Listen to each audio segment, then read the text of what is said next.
This podcast is supported by the Southern Environmental Law Center, one of the nation's most powerful environmental defenders rooted in the South.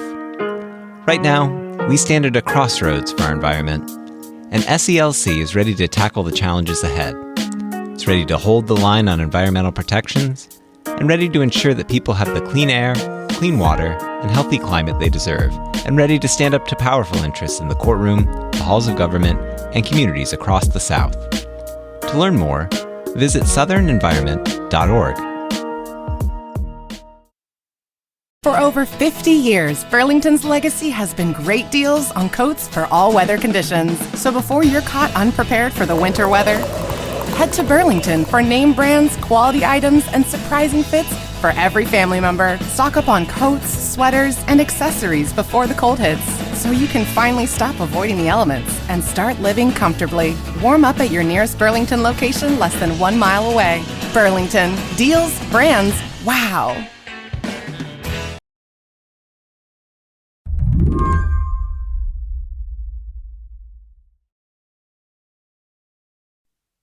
Last week, Jaden Edison, a reporter at the Texas Tribune, spent most of his days in a big, boxy building in downtown Austin. He was there to watch the State Board of Education meet and talk and meet and talk. These meetings went late, sometimes 9, 10 o'clock at night. It'll be Tuesday and they're still working on Monday's agenda, right? Not a good sign for the whole week. The 15 board members get together on the regular, but rarely are they talking about an issue that could touch on so many people all at once. And so this particular meeting during the week was vastly important, right? Because it was the venue in which the State Board of Education would determine whether it would approve curriculum materials that have received a ton of criticism in recent months for its infusion of Bible lessons, right? Biblical teachings.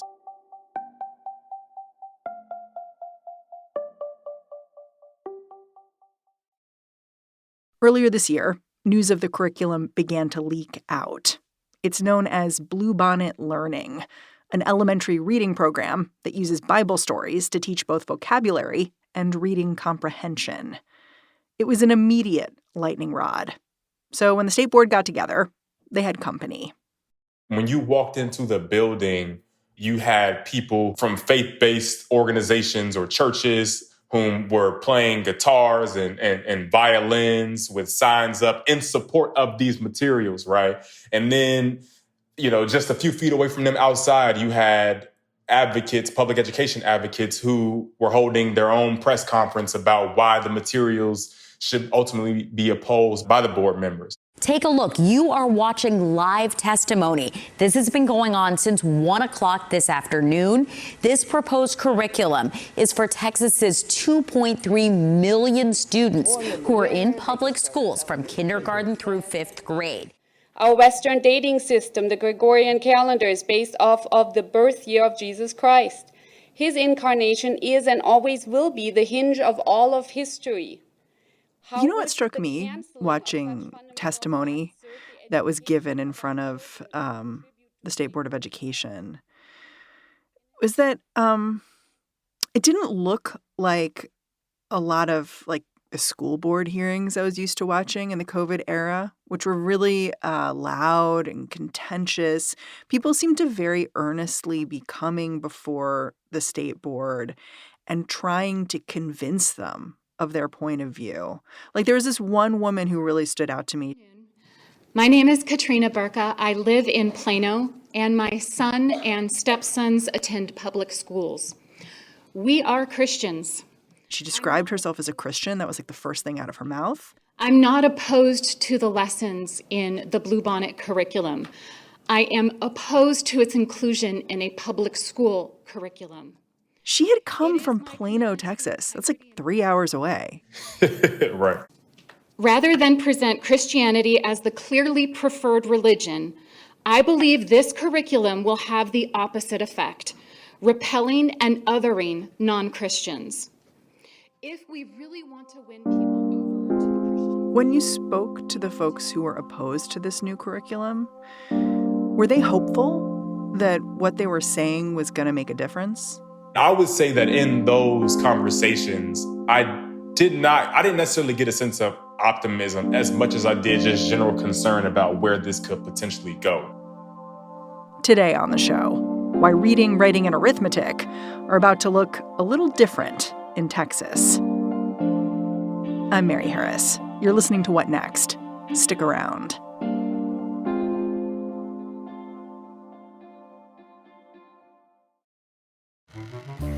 This podcast is brought to you by Progressive Insurance.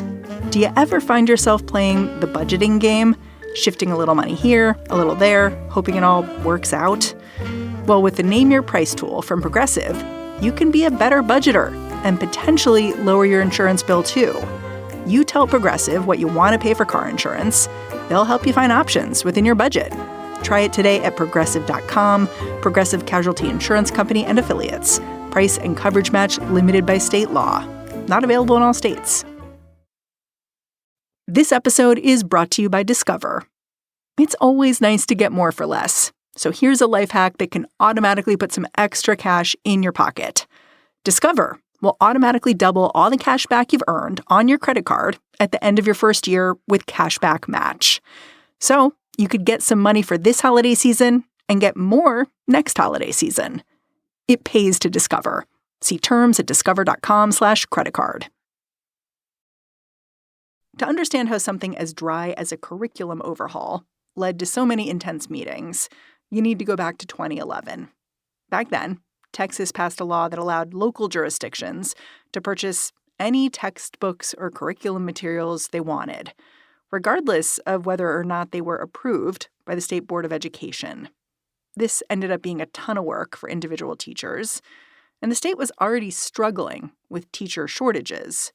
So in the last year, the Texas legislature passed House Bill 1605 with the intention of developing a high-quality curriculum for educators to use across the state.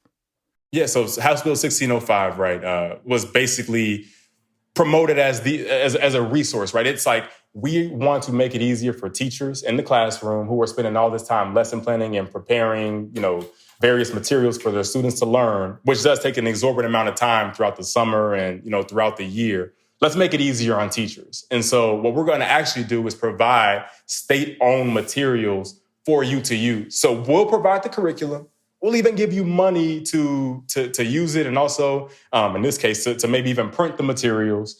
And then you can go in and just focus on the actual art of teaching. You can go in and focus on making sure that, you're helping improve student outcomes.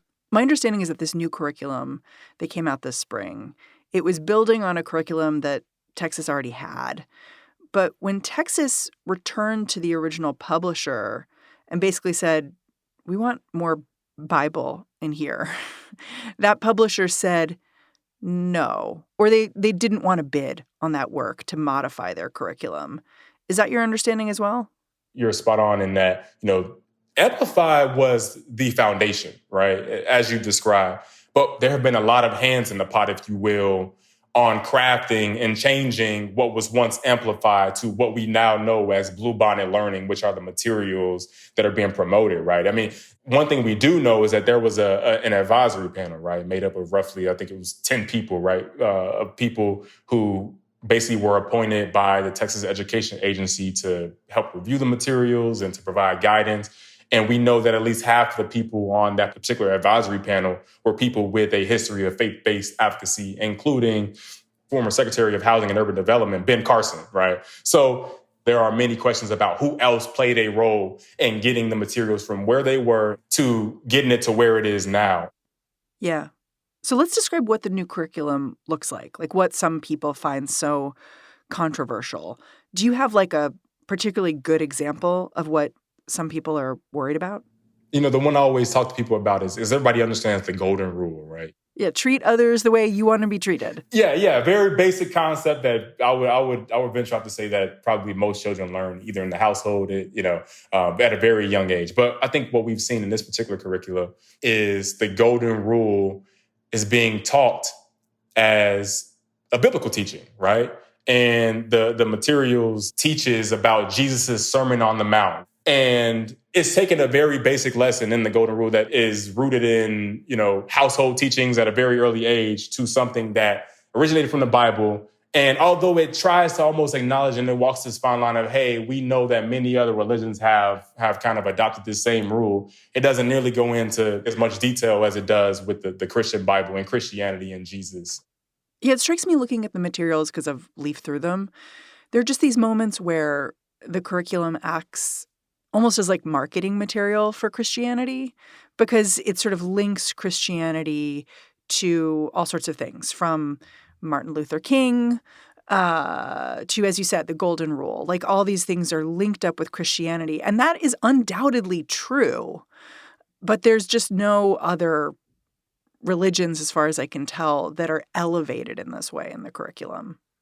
Part of what people have been saying this whole time is that this is elevating Christianity above all else, and that's part of the concern. I mean, you talk about, you and I were talking about kind of examples, right? The Golden Rule being one. I mean, I was looking at something, some time ago about, it was a lesson about the Liberty Bell, right? And and part of it tries to tie in kind of how people viewed the Liberty Bell as a symbol of religious freedom. And it talks about how, God told Moses about the laws he wanted his people to follow. And, what really struck me too, there was another one on the Last Supper, right? In the unit about the Renaissance, right? And I think this has since been changed, but it just gives you a sense of kind of where it was. There was something that actually encouraged teachers to prompt students to think about how the disciples may have felt upon, hearing Jesus telling them about hearing about Jesus' betrayal and death. Ooh. There were these moments that, people were really concerned would create even further confusion and questions for children, right? Like, imagine, a fifth grader who hears about the story about Jesus and the 12 disciples, right? It's hard to imagine that a kid is not going to have more questions that have nothing to do with the Renaissance and everything to do about religion and Christianity. Can you tell me about the non-religion related concerns that have popped up surrounding this curriculum? Like, some folks have straight up said some of the things in here are ahistorical. Yeah, this was kind of a mini project of mine. There was so much focus on kind of the religious aspects of it, and obviously rightfully so. But there are lessons in this, kindergarten through fifth grade reading and language arts curriculum that, for all intents and purposes, read like social studies and history lessons. And a part of that, obviously, is America's history of racism and slavery and the civil rights movement. And so you get to, slavery and in fifth grade, and just very striking in that, the way it promotes these particular things is, hey, slavery, for example, happened in many other parts of the world. It was horrendous. It was bad. But it also was something that was not exclusive to America. There's a teacher guide for these materials, and it instructs teachers to explain to students how founding fathers like Thomas Jefferson and George Washington thought that slavery was morally wrong. And so basically, they founded the country so that all Americans could be free. This is so not true. Yeah, it's astounding, right? There's an entire lesson about Monticello, which is, as we know, the kind of Thomas Jefferson-owned estate that obviously has received so much recognition over time for its architecture. And, they have, the pulley system, and it talks about this mechanical clock and all these things that kind of represent the genius of Thomas Jefferson. But it fails to mention the fact that obviously Monticello was a plantation where, hundreds of people, were enslaved over a period of time. And this is still in the curriculum? Oh, yes. This is in the revised materials, right? So we're not talking about what was maybe what someone may have highlighted before and then it was changed. I mean, this is as it stands, as we speak. This is astounding to me, right? It's like you compare how it talks about American slavery and you go look at a World War II unit in fifth grade and how it addresses the Holocaust, right? And it's very precise and clear about the horrific nature and the murder and the persecution of Jewish people that occurred, the dehumanization and targeting of Jewish communities that was described. You compare and contrast that with how it talks about American slavery, and to me, it was astounding to read. After the break, the messy Texas politics that landed us here. For over 50 years, Burlington's legacy has been great deals on coats for all weather conditions. So before you're caught unprepared for the winter weather, head to Burlington for name brands, quality items, and surprising fits for every family member. Stock up on coats, sweaters, and accessories before the cold hits, so you can finally stop avoiding the elements and start living comfortably. Warm up at your nearest Burlington location less than 1 mile away. Burlington. Deals, brands, wow. How about listening to the sounds of Istanbul?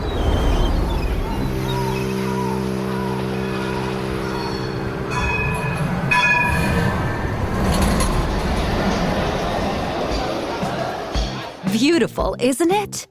But you can't discover the coolest city in the world just by listening. Check istanbul.goturkiye.com now and plan your Istanbul trip today.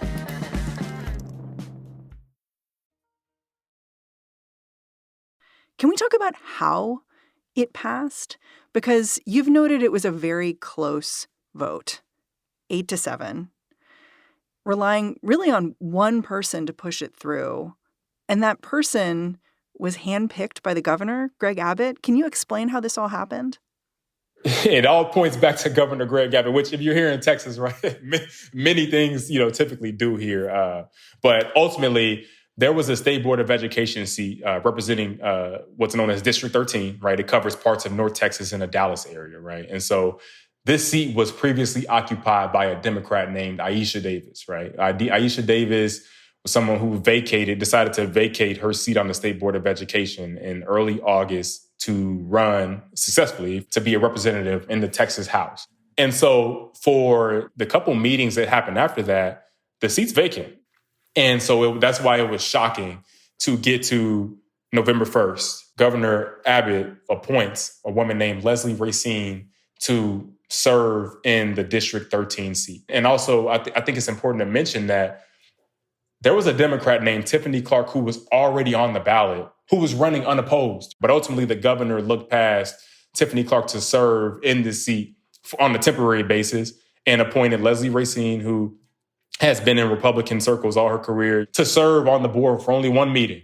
You may ask, well, what was the meeting? And the meeting just so happened to be the November meeting where the decisive vote on this particular curriculum, that is infused with biblical teachings will be decided on. And it just so happens that the vote stood at 8-7. And on the prevailing side just so happened to be Leslie Racine, who the governor had just appointed to serve in that position for the one meeting. I want to get into some of the things that I've heard from folks basically defending this curriculum, because I think it's important to grapple with those. One thing that people have said, and this is true, is that this curriculum isn't mandatory. If you're a teacher in Texas, you can opt out. You can just say, or a school district in Texas, you can say, we're not going to do this. We choose separately. You still have a freedom of choice here when it comes to a curriculum. What do you make of that argument? Well, I think the important thing to note is that for school districts that choose to adopt the materials, there is a $40 per student incentive to do so. And it's not just this, particular curriculum that we're talking about, but anytime the State Board of Education approves, such materials, then there is that $40 incentive. But with this particular one, you get an additional $20 per student incentive for printing costs, right? And so I say that to say is ultimately districts that choose to adopt the materials get a $60 per student incentive at a time when school districts are really struggling. And a lot of that has to do with not receiving a significant boost from the legislature in about half a decade, and which a lot of it is attributed to the political fight to kind of privatize education, right? And the governor basically, he gave, the legislature a choice last year. It was, if my voucher program doesn't get passed, the school funding bill doesn't get passed. And that's ultimately what happened. And so you've seen districts that have adopted deficit budgets at tremendous rates, the expiration of pandemic relief dollars that have helped, a lot of schools kind of navigate, the pandemic and the lack of funding boost from the legislature. And so I think it's important to set that up because that tells you kind of the dire financial situation that districts are in, which may very well give some school districts incentive to want to adopt the materials. There's also an argument I've heard supporters of this new curriculum make that kids need a basic fluency in biblical stories to essentially understand the Western canon. Like, this is a necessary thing for them to know. And now that doesn't really grapple with some of the ahistorical stuff that you found in your research of this curriculum. But I don't think it's wrong that if you're reading Shakespeare, there's a whole lot of Judeo-Christian stuff in there that it would be important for you to understand. Yeah, it's something definitely, we're talking about. So I think it goes back to, this whole thing. And I've heard representatives kind of use it. So I keep going back to it because it actually might be kind of clever, right? It's like the difference between preaching and teaching, right? This is what this comes down to, right? I haven't seen anybody make an argument to say that religion should not be taught in schools, right? I just haven't seen that, to this point. But I think people feel like this maybe crosses a line. People feel like this curriculum basically endorses Christianity, right? And it teaches that Christianity and Christians are Texans. Texans, are Americans. And this is, from the Golden Rule to, the Last Supper, right? Christianity has influenced every aspect of what you know to be this country and this world today. People are concerned about the constitutional aspect of it, right? It's like how much of this actually violates, the separation of church and state. Do you think we're going to see lawsuits? I mean, I can't imagine there won't be lawsuits. But at the same time, I'm not sure how I feel about a curriculum like this going before the Supreme Court. And I say that because, we've just seen the Supreme Court rule that a football coach is free to pray with his team, even if some of the team members are uncomfortable with that. So it's pretty clear where they're coming down, Yeah, I think, there are certainly legal experts who I've spoken with who think this is part of the playbook, right? And we've seen this in other places. I think it was in Louisiana, the Louisiana governor who stated, I can't wait to get sued, right? Yeah, because he put the 10 Commandments in every school, right? Right. And so notably, you mentioned the Kennedy v. Bremerton case. That was a case in which basically the Supreme Court put the final nail in the coffin of the Lemon test, right? Which was a test that established, guidelines for what would constitute a violation of church-state separation. And so now you're operating in this kind of gray area where the court has not yet made clear, with all the changes that have been made, what goes too far and what doesn't. And so I think you have places like Texas and Louisiana and Oklahoma, at least people within those states who hope that what they're doing, their individual efforts, reach that level and to set a new precedent moving forward. I have a couple kids in public school. And because of that, I know that not everything in a curriculum actually gets taught. Like, teachers pick and choose what they're going to talk to the kids about. And I feel like there is a chance that very little of what's so controversial here trickles down to a whole lot of students. Do you feel like I'm being naive? A lot of it might be just the politics of kind of, where folks live. I mean, Texas is as we say, is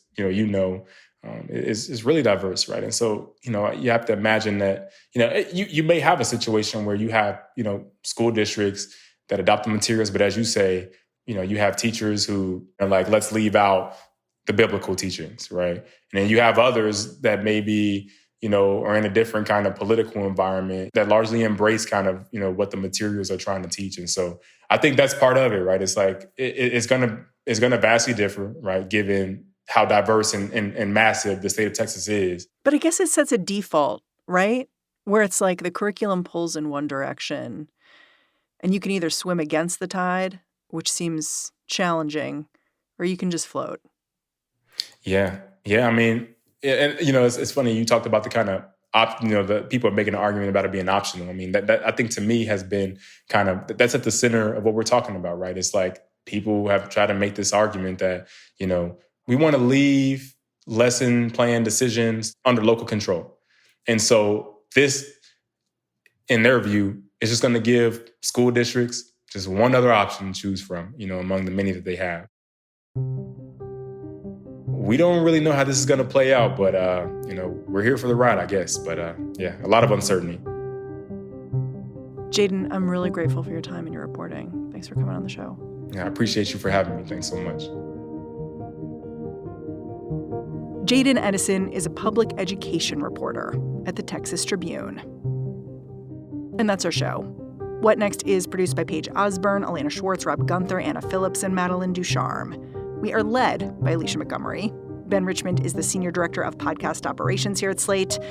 And I'm Mary Harris. Go find me on Blue Sky now. I'm Mary Harris. Super easy to track down.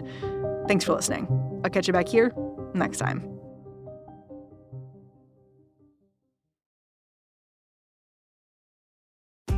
PenFed Free Checking offers zero fees and zero balance requirements for zero hassle. PenFed Access America Checking lets you earn money on your balance for dreams big and small. Choose the best account for you and start making the most of your money. Learn more at PenFed.org. Federally insured by NCUA. To receive any advertised product, you must become a member of PenFed Credit Union.